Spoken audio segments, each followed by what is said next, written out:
If you have not subscribed, please click the like button, share and subscribe. It's free. The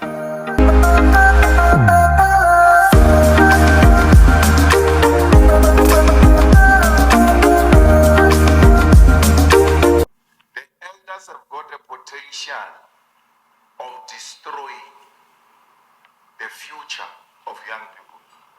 That's why they say they've got Africa 2060 vision.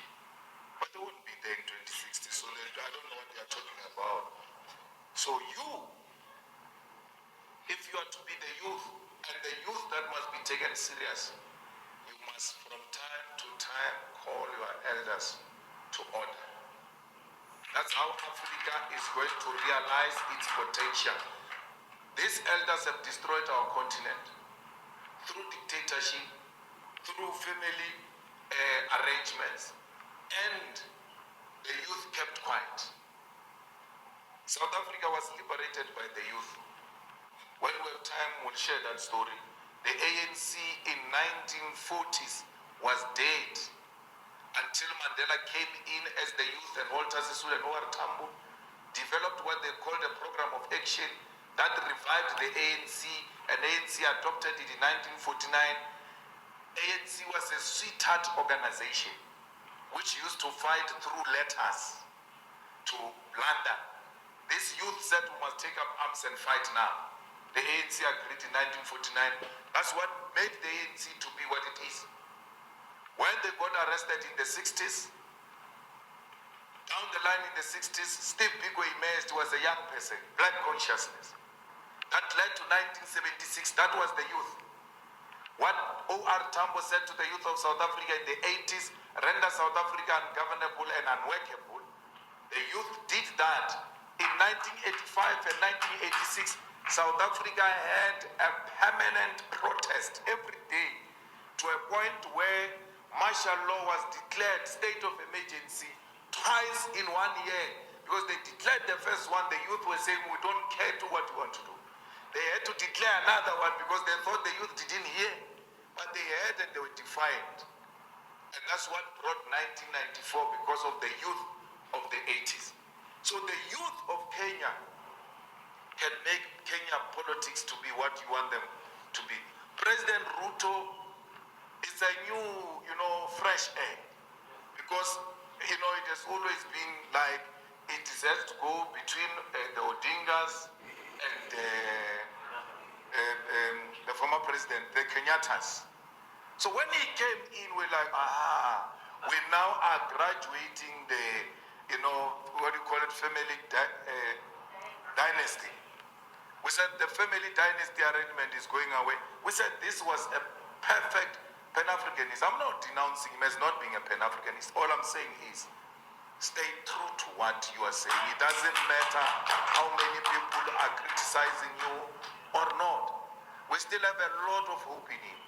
We still think that a right thing can be done. We need to de-dollarize. He said he's going to de-dollarize.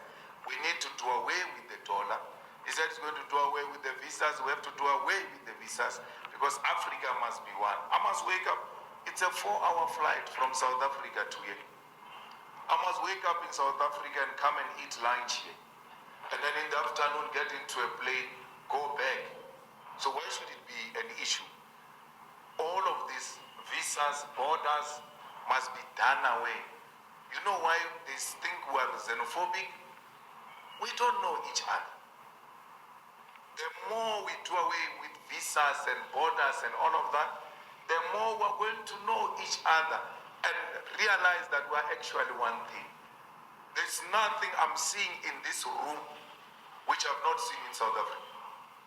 There's nothing that suggests to me, as I wake up, as I walk the streets of Nairobi, that suggests something different to me. It's my first time here. But it's as if I've been here many times. Why? Everything is familiar. These are my people. This is me. And to say you welcome me in Kenya is like welcoming me in Johannesburg. This is my home. Everywhere else in Africa, it's our home. You, the youth, must come and learn in South Africa.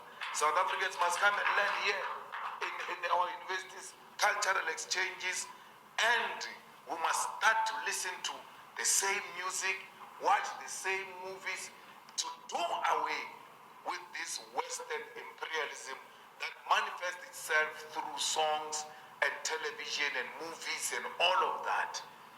Nigerians have got it. They are on the right track. They need our support. How do we support them? We must join them in producing our own movies, our own music, and do away with Beyonce. I saw honorable member Senator saying she saw Beyonce in Dubai and did not even get starstruck. It's supposed to be like that. She's a human being. So we sing one of our own. But you do that once you start having a self-respect, to know that we are all are. We can do what they are doing. And we can even do it much more better than them because we are gifted nation. Remember, we're surviving under difficult conditions of colonialism and imperialism. Imagine as we survive under such conditions. Imagine if there were no such conditions. Would have been something else in this world. The world will be coming to nil here because of who we are. So many resources. 90% of the platinum of the world is found in Africa. You can look at what they do in Nigeria. They take over through a revolutionary coup, remove the French puppets, remove the French, and then increase the price of uranium by huge percentages because France was stealing it and buying it with low amounts of money. Then the boys come and say, no ways, you're going to pay market price. As a result, in less than a year, because of political decisiveness, that's what politics can do. In less than a year, Nigeria is now one of the biggest, the fastest growing economy in Africa because of revolutionary act. So, all these clowns that have colonized us don't need anything. They need a political will to say, this is us, this is where we stand. You either like us or don't like us. But we are not going to trade with people who disrespect us.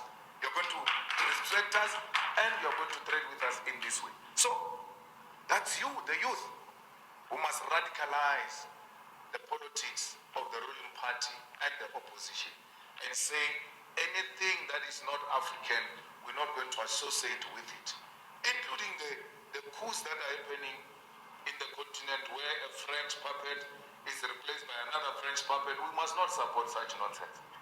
Like it happened in Guinea, Conakry, where a president is removed. We thought, oh, maybe there's something, only to realize there's another puppet of France who's coming to take over the country without introducing anything drastic and revolutionary to turn around the Guinea Conakry, except to say, no, that president wanted to increase his years in office. That's why we stopped him. What is revolutionary about that?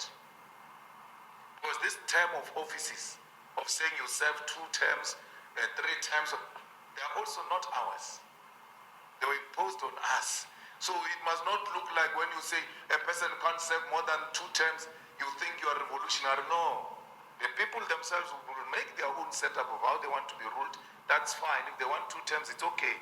But don't speak like it's a God-given fact that we must serve only 2 terms because America said so or Britain said so. No.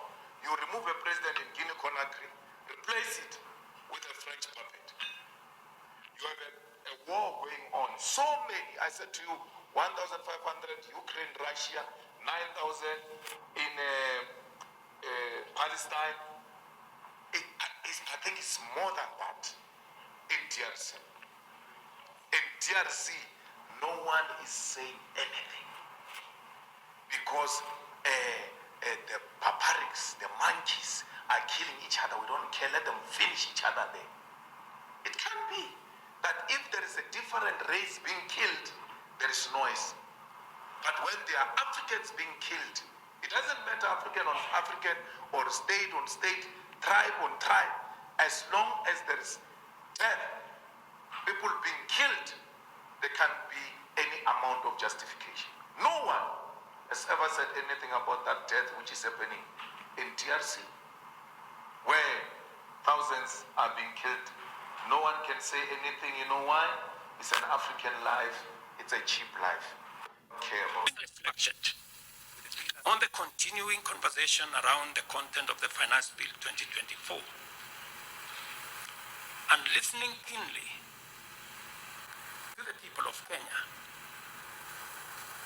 who have said loudly that they want nothing to do with this Finance Bill 2024, I concede, and therefore I will not sign